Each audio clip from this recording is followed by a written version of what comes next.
একটি ছোট গ্রামে দুই বোন বাস করত। তাদের নাম ছিল মধু এবং মালা। মধু ছিল বড় বোন আর মালা ছিল ছোট। দুই বোনের মধ্যে সম্পর্ক একসময় খুব গভীর ছিল, কিন্তু সময়ের সাথে সাথে তা বদলে যায়। মধু একটি গরিব পরিবারে বিয়ে করেছিল আর মালা একজন ধনী ব্যবসায়ীকে বিয়ে করেছিল।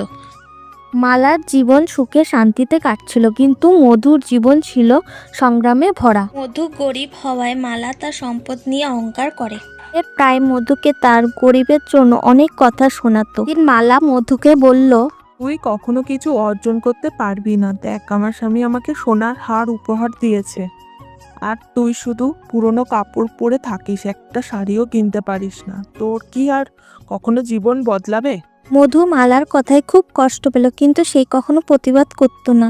সে শুধু মনে মনে ভাবতো, মালা হয়তো আমাকে বুঝতে পারছে না, কিন্তু আমি আমার জীবন নিয়ে সন্তুষ্ট। ঈশ্বর সব দেখছেন, তিনি ঠিক সময়ে সবকিছু ঠিক করবেন।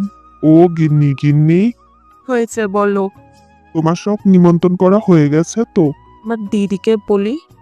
মালা একটি বড় অনুষ্ঠানের আয়োজন করলো। সে মধুকে বলল, আমার বাড়িতে একটি বড় অনুষ্ঠান হচ্ছে, তুই আসিস, কিন্তু ভালো কাপড় পরে আসবি। আমি চাই না কেউ তোকে গরিব অবস্থায় দেখে লজ্জা পাক। মধুর কাছে পরার মতো ভালো কাপড় ছিল না, খুব দুঃখ পাচ্ছিল।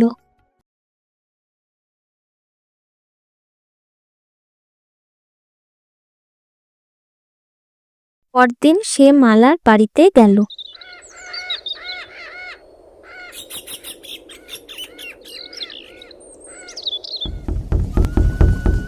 মালা মধুকে দেখে বিরক্ত হয়ে বলল, এইভাবে চলে এসেছিস আমার মান সম্মান নষ্ট করতে?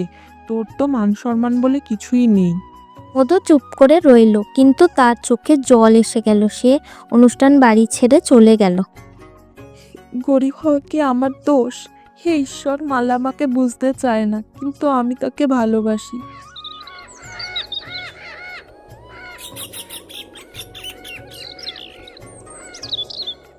কিছুদিন পর মালার জীবনে একটি বড় বিপদ এলো।